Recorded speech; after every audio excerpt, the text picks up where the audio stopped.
Entonces, ¿qué es lo que vamos a ver en esta unidad? Pues quizás ustedes ya empezaron a revisar su unidad.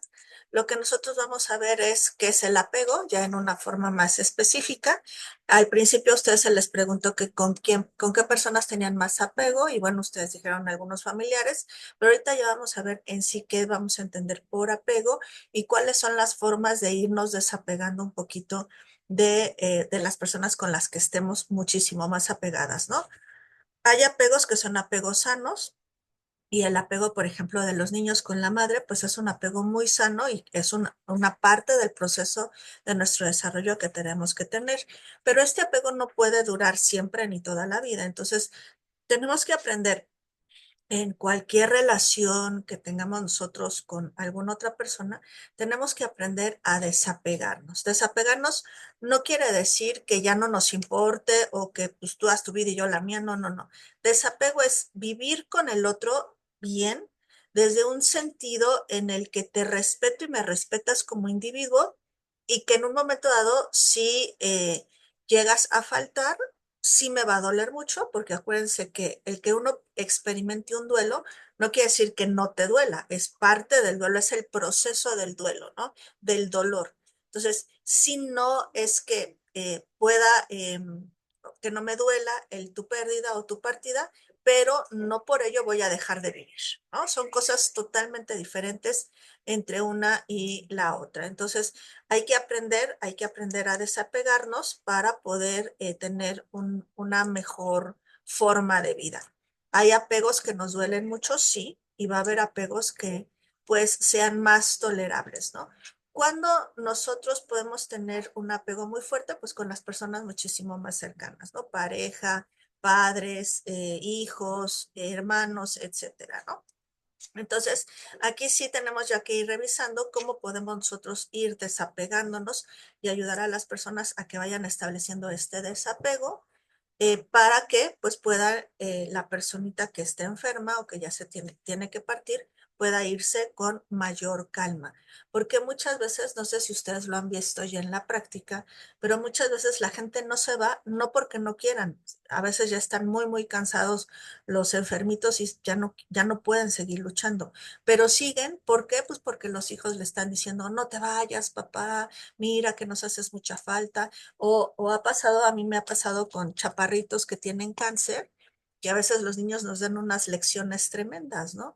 Y entonces te dicen, no, pues es que no me voy porque mi mamá se va a quedar sola. Entonces tenemos que empezar a trabajar todo esto para empezar una desensibilización de la persona respecto al apego que tiene con los demás. Y ese es otro tema que ustedes van a ver en esta unidad, que es la sensibilización y la desensibilización para nosotros poder en un momento dado poder ir separando estos apegos. ¿Cuándo nos va a costar más trabajo? Cuando el apego es muy fuerte, ¿no? Cuando las personas están así como muéganos, eso es bien difícil a veces. ¿Por qué? Porque muchas veces las personas viven a través del otro.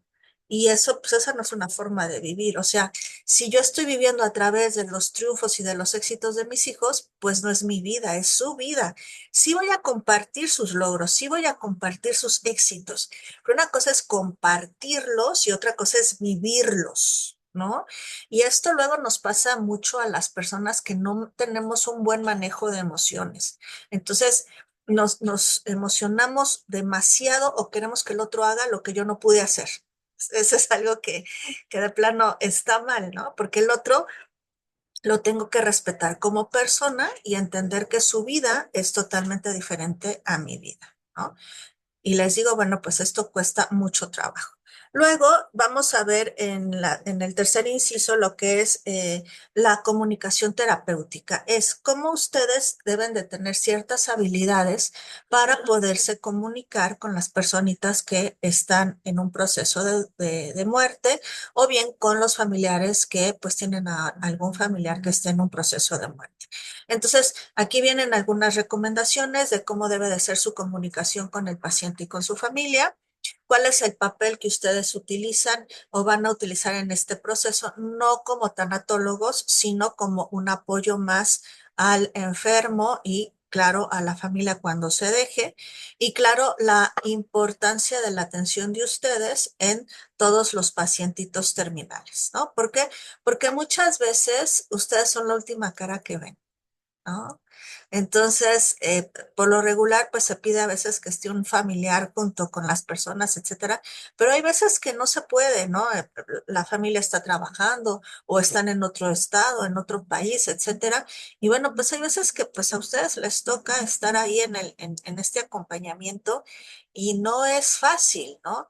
Ahora, sugerencia, si ustedes se sienten mal, si llegan ustedes a tener alguna reacción, muy fuerte porque se vaya algún pacientito, por favor, vayan al psicólogo. Ir al psicólogo no quiere decir que estoy loco ni nada por el estilo. Quiere decir que voy a hablar con una persona profesional que se encarga de trabajar las emociones y que con él voy a poder sacar muchas cosas.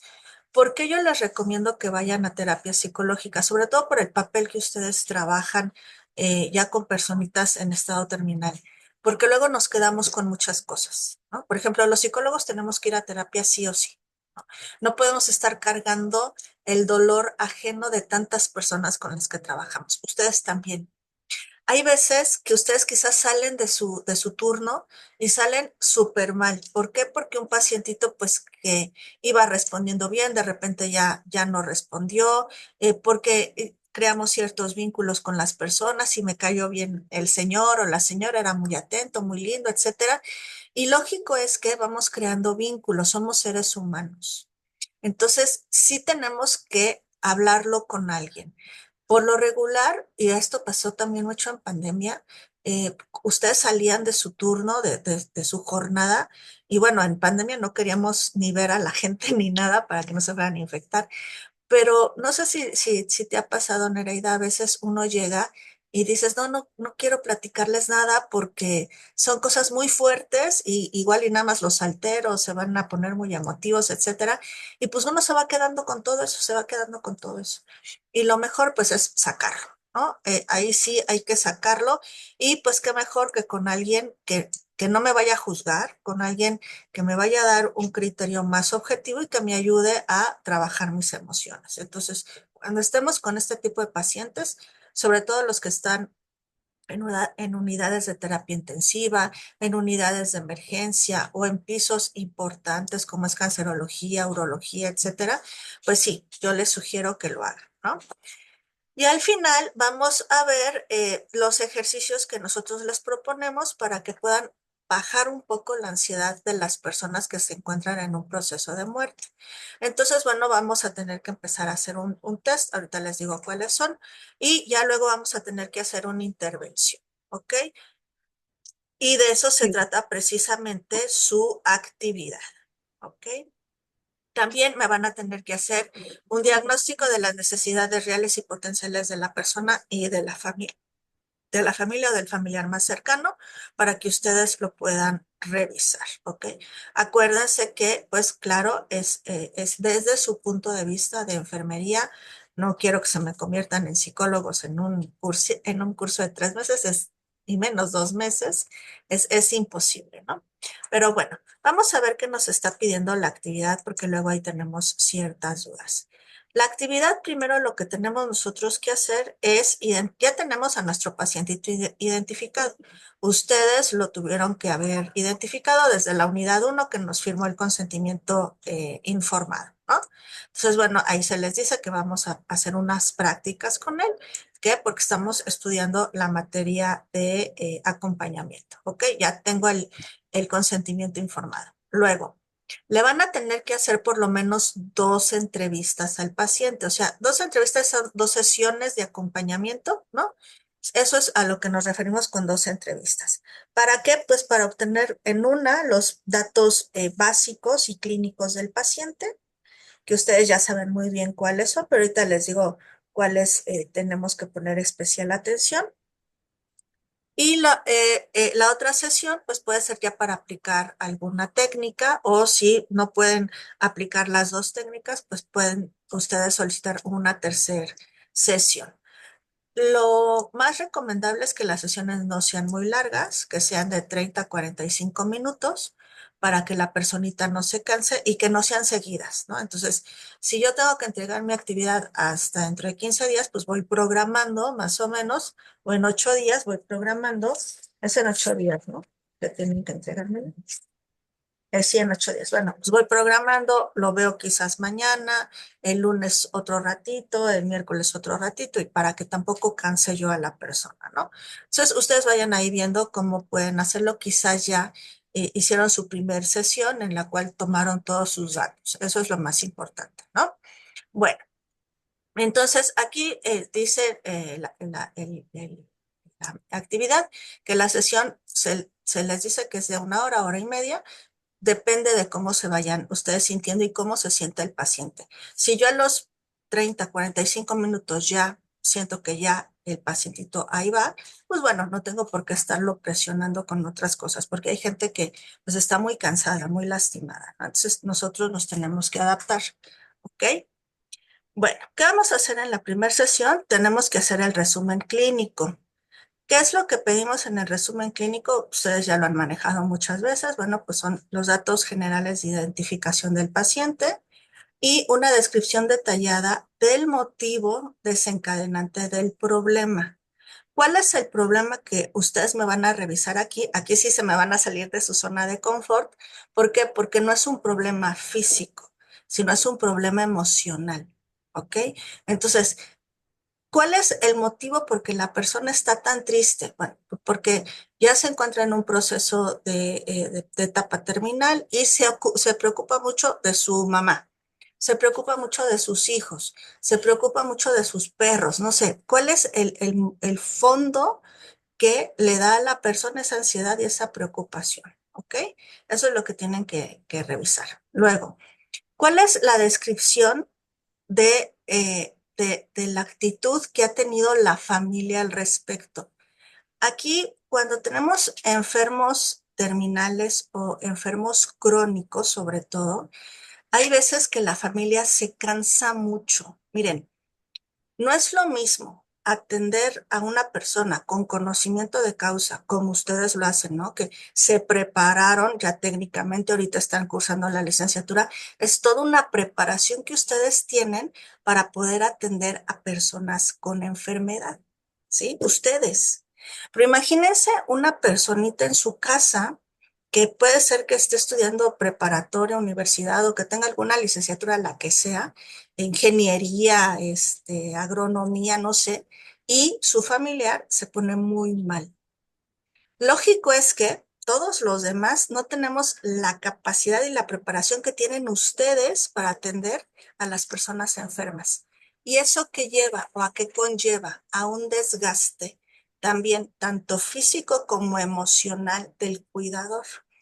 En esta etapa, en psicología, tenemos lo que se conoce también como el síndrome del cuidador, que es el problema que va teniendo las personitas que cuidan al enfermo. Y no sé si les ha pasado, pero en algunas ocasiones, luego los cuidadores se llegan a ir antes que el enfermo, ¿no? El enfermito, pues ahí va con su enfermedad terminal o personas ya de la tercera edad que tienen N cantidad de enfermedades, y ahí siguen los viejitos, ¿no? Y el cuidador a los 50 y tantos años ya se murió. ¿Por qué? Porque muchas veces es la carga tan fuerte, no nada más la carga física de estar cargando a la persona o cosas así, no, sino la carga emocional que no la pueden sacar y que no la pueden trabajar por fuera. Y entonces, claro que esto te trae un desgaste tremendo, tremendo. No sé si ustedes han visto, que yo creo que sí, hijos que cuidan a sus padres enfermos y parecen hermanos, ¿no? El papá y el hijo luego parecen hermanos. ¿Por qué? Porque el pobre hijo ya está totalmente desgastado. Y sobre todo cuando se le deja toda la carga a una sola persona. No es que somos 5 hermanos, pero pues nada más uno es el que lo atiende. Oye, no, pues espérate, para eso pues hay que rolar, pues hay que ver cómo le vamos haciendo. O todos los demás tienen cosas que hacer y solamente una personita atiende. Entonces, esa persona tiene un desgaste físico y emocional muy fuerte, ¿no? Hay veces que dejan de vivir su propia vida por atender a los padres, ¿no? Y pues tampoco está bien eso, porque pues si los padres hubieran visto que iban a llegar a ese nivel, pues no, me voy preparando también para no ser una carga para mis hijos, ¿no? Pero bueno, la verdad es que eso muchas veces no se da y pues tenemos este tipo de situaciones. Entonces, hay que también, en este caso, tratar al cuidador, ¿no? Para que no se nos vaya a poner mal. Y luego me van a describir cuál es la forma en la que ha enfrentado la familia a esta situación del paciente terminal, cómo lo han enfrentado. Y ahí se van a dar muchísima cuenta de que muy poca gente en México pues se prepara para la muerte, ¿no? Para todos, o es una negación continua de que no, no pasa nada, se va a curar, yo sé que mi padre es un luchador, es una águila, etcétera, o nos deslindamos del problema, ¿no? Ah, pues hay que lo atienda mi hermano, a ver qué, y como que empezamos con este proceso de negación muy fuerte, ¿no? Entonces, eso es lo que ustedes me tienen que escribir. Describir. ¿Qué quiere decir describir? Puede ser no en dos renglones, o sea, mínimo unos 15 renglones, 10 renglones por rubro, ¿no? De escribir, o sea, me vas a explicar cómo es que tú estás viendo la situación, ¿sí? No, ah, pues está solo, ¿no? O ¿cómo está la familia? Ah, pues solo lo atiende su hijo. No, o sea, pero ¿y cómo ves al hijo? ¿Qué es lo que pasó con los otros, etcétera, ¿no? Bueno. Una vez que hagamos eso, entonces ya tenemos los datos del paciente, tenemos la situación por la cual nosotros lo estamos analizando, si está muy triste porque ya se va a morir o porque va a dejar a sus perritos o porque va a dejar a sus hijos, etcétera, ya vimos por qué. Luego, cómo está el familiar y cómo la demás familia lo ha tomado esto, ¿ok? Luego, dependiendo de mi paciente. Acuérdense que yo les dije, pueden trabajar con una persona en estado terminal o con el familiar de una persona en estado terminal. ¿Por qué?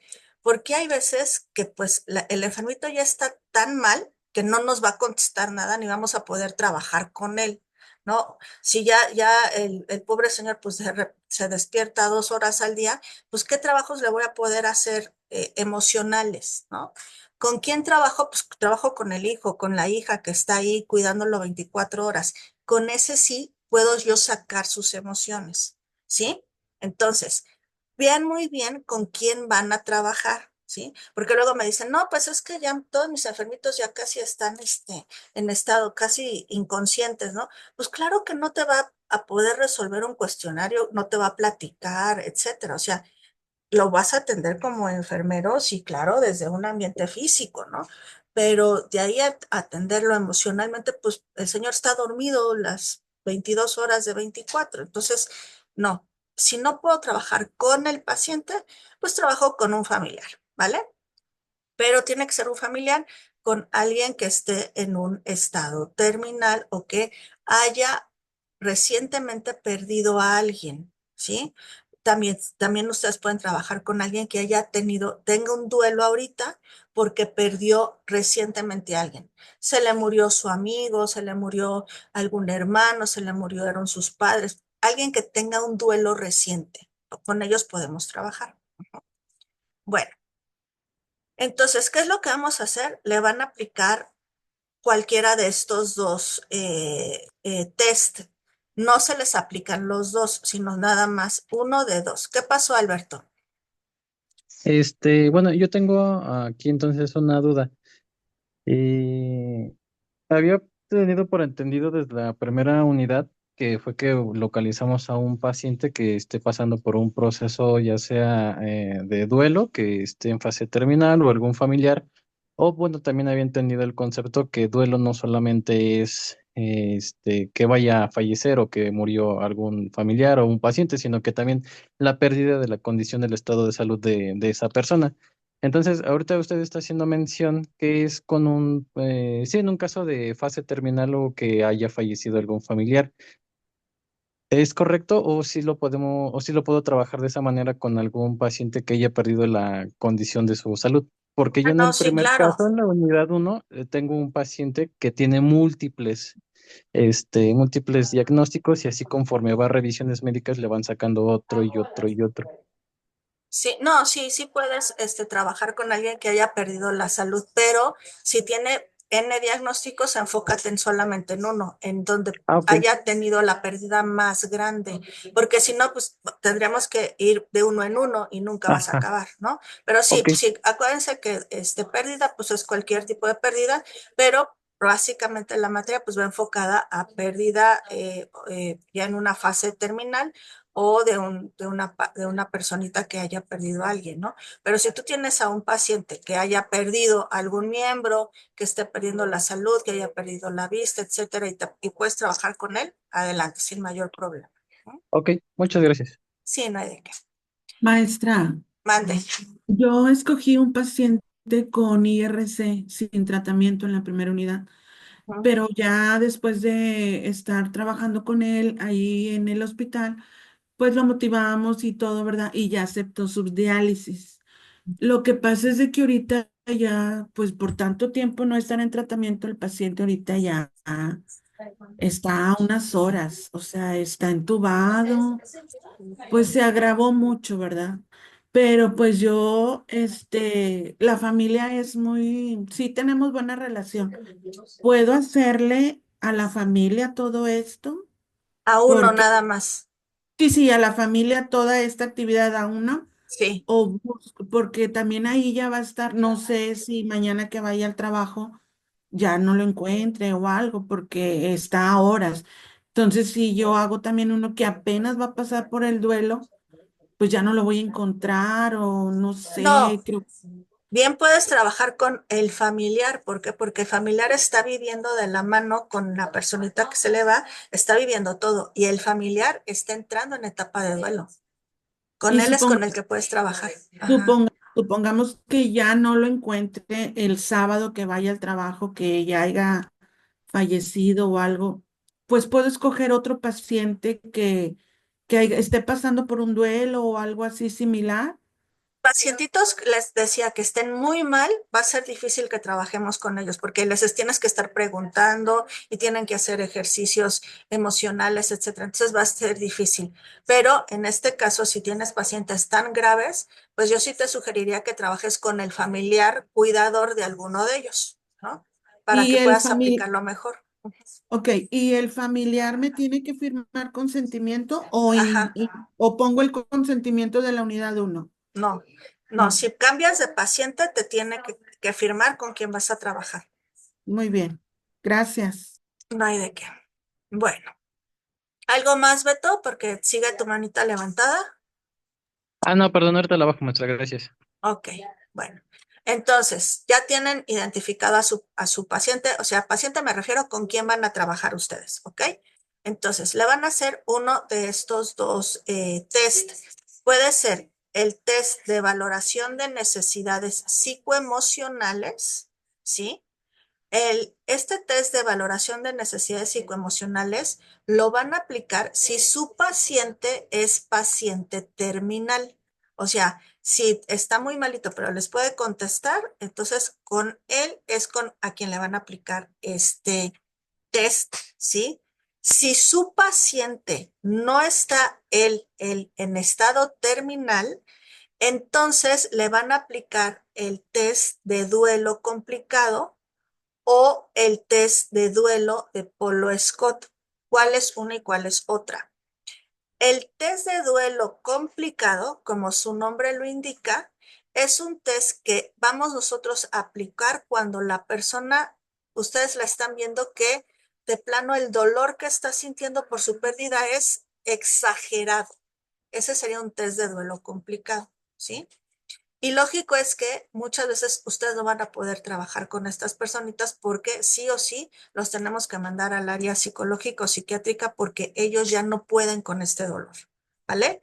Pero ustedes lo pueden detectar a través del IDC. O si es una persona que está sufriendo una pérdida, pero puede trabajarla, puede platicarla, por ejemplo, entonces le aplicamos el test de duelo de Polo Scott. Ujú. Bueno, entonces pueden aplicar cualquiera de estos test, ¿ok? Dependiendo de cómo esté su pacientito, ¿vale? O la persona con la que van a trabajar. Bueno, ya identifiqué qué es lo que tiene. Ah, Pues mi paciente es una persona que él sí está en fase terminal y entonces, bueno, pues yo le apliqué el, el, este, el test de valoración de necesidades psicoemocionales. O es una personita que está en duelo normal y le aplicó el test de duelo por lo Scott. Ok, y ahí ya me sale cuál es el grado que tiene de su duelo. Bueno, ahora, ¿qué es lo que voy a hacer? Una vez que ya sé cómo está, entonces voy a empezar a revisar mi unidad, que ahí vienen todos los ejercicios que nosotros les recomendamos que puedan aplicar y me van a escoger solamente dos. A ver, antes eran dos, déjenme ver si es uno o dos. Ah, dos. Me van técnicas que podrás aplicar durante la valoración. Sí, son dos. Ok. Me van a decir qué técnica de relajación ustedes escogen para ese paciente en específico. No es lo mismo aplicarle una técnica de relajación a alguien que él esté enfermito y está en fase terminal, aplicarle una técnica de relajación al pariente que está pasando un duelo, pero pues que él no está enfermo físicamente, ¿ok? Entonces, me tienen que explicar cuál es la técnica que ustedes van a ocupar y por qué me están escogiendo esa técnica en específico, ¿sí? Entonces, esos son dos pasos. ¿Cuál es la técnica y el por qué me están escogiendo esa técnica? ¿Sí? Y luego me van ustedes, nos pide la actividad que realicen un video en el cual ustedes estén aplicando la técnica. Por respeto al paciente, no lo tomen a él. Tómense ustedes o la persona que les vaya a ayudar con el video o van a dejar su celular, que a la personita solamente se le vean las piernas, ¿no? Sin mayor problema, pero que yo vea que ustedes son los que están trabajando ahí con el paciente. Lo que yo quiero ver es a ustedes trabajando, no tanto a su pacientito enfermo, sino que ustedes estén haciendo la práctica, ¿vale? Entonces, ahí en su actividad en Word van a poner cuál fue la técnica que escogieron, por qué escogieron esa técnica y el video donde pongan que están haciéndole la práctica de relajación, ¿vale? Y luego me van a escoger por otro lado el ejercicio dialogal y vivencial. Este ejercicio dialogal y vivencial es después, lo vamos a aplicar después de la técnica de relajación. Igual me van a decir cuáles son los pasos de la técnica que escogieron y por qué escogieron esta técnica para aplicársela a su paciente, ¿sí? Entonces es uno pues de relajación y uno de ejercicio dialogal y vivencial, ¿sí? Vienen una serie de propuestas en la unidad, ustedes revisen, las léanla. ¿Cuál es la que más le acomoda a mi paciente? Por ejemplo, les voy a comentar, hay muchos que escogen la silla vacía. Hay algunos que sí les sirve y hay otros pacientes que no les sirven. Ahí luego escogen la silla vacía, pero de sentimientos. Es otra técnica, pero aquí tendrían ustedes ya que haber hablado con su paciente y saber cuáles son los sentimientos que tiene, qué es lo que puede trabajar, etcétera. Es más difícil ese proceso.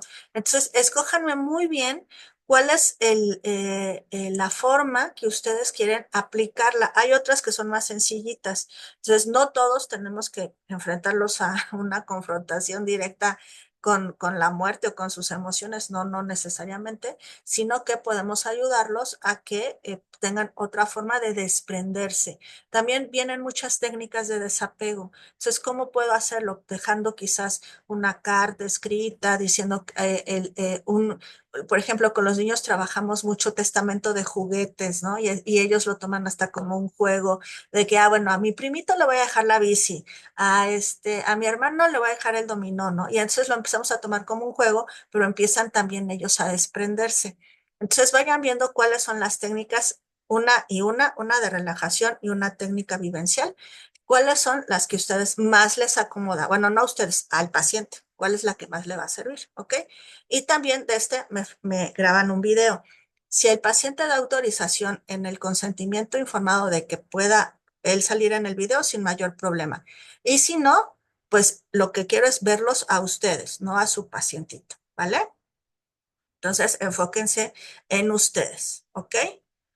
Luego, ya hicieron esto, ya le aplicaron el duelo, ya hicieron la descripción de toda su problemática, ya le aplicaron las técnicas y ahora sí me van a decir cuáles fueron las limitaciones con las que ustedes se enfrentaron. Aquí vienen las emociones de ustedes como profesional, ¿sí? Yo primero, ¿cómo me sentí? ¿Qué fue lo que me faltó? Muy, eh, eh, pues siendo muy honestos con nosotros mismos, ¿qué fue lo que me faltó? ¿Qué es lo que yo creo que podría yo mejorar? Y en un momento dado hay gente que sí me dice, de plano no pude, ¿no? O sea, ya no pude seguir con la siguiente técnica o tuve que cambiar o salí llorando. Se vale, se vale. Acuérdense que no es conveniente que lloren en frente de los pacientes, ¿no? Sino que pues les damos un tiempecito, etcétera, nos salimos y afuera pues lloramos nosotros solitos si es que me pegó mucho, ¿vale? Entonces me van aquí a explicar todo lo que ustedes como aplicadores sintieron, ¿sí?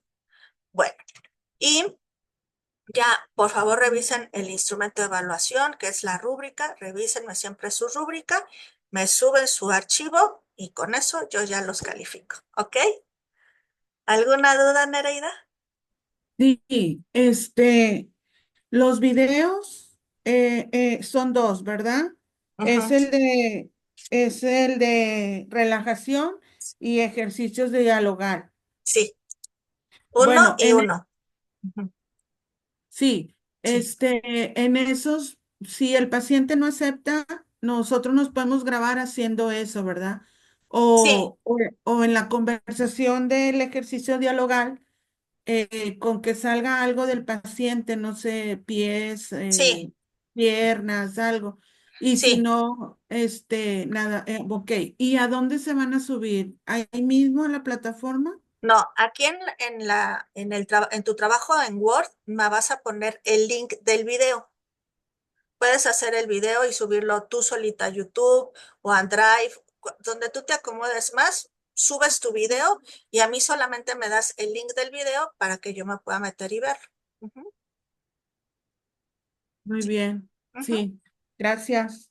Bueno, pues esa va a ser nuestra actividad de esta unidad 3 y con esto cerramos, ¿no? Todo lo que ustedes ya estuvieron viendo durante toda la materia. Y bueno, pues cualquier duda sigo a sus órdenes. Es una actividad muy bonita, también luego nos ayuda a nosotros para poder sacar ciertas cosas, luego también algunos compañeritos luego se las autoaplican después de haber trabajado con el paciente porque sí, sí ayudan bastante y pues espero que puedan trabajarlo muy bien, que tengan toda la seguridad de que con todo lo que han estado leyendo y revisando pueden aplicarlo a su nivel, lo que les toca, que es a nivel de enfermería, ¿no? En el entendido de que no soy un psicólogo, no soy un psiquiatra y no te voy a hacer un tratamiento general, sino nada más son estos tipos de ejercicios para que tú te relajes, ¿vale? Y para que me platiques poquito de lo que estás sintiendo, ¿vale? Y bueno, pues nos estaríamos despidiendo ya de la materia. Espero que les haya gustado mucho la materia. Es una materia muy linda y ojalá podamos seguir aplicando todo lo que hemos aprendido. Y yo sigo a sus órdenes en espera de podernos ver en algún otro curso. Que estén muy bien, cuídense mucho, Muchas pórtense muy bien. gracias, maestra. Gracias Gracias por a sus ti, Nereida. enseñanzas. Muchas Bye. gracias. Bye.